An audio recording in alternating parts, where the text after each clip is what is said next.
Ang current situation ng supply natin ngayon is we are covered for 35 to 40 days. Ang nai-report ni Secretary Sharon Garin sa Senate hearing is the data that we provided a week ago.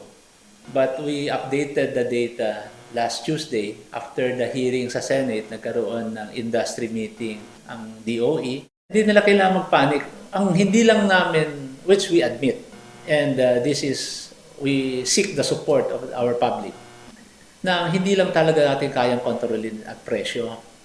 Because kung hindi natin binili yung mahal na produkto sa international market, kukunin yan ng mga ibang bansa katabi natin. Like India, very badly needed nila yan. Vietnam, wala rin stock yan, kailangan nila yan. We are transparent to DOE and to the public. Kasi sabi ko nga, para mawala yung duda na baka naman ito ay profiteering, inaabuso ang presyo. Pinovide namin sa DOE ang datos ng mga binili namin.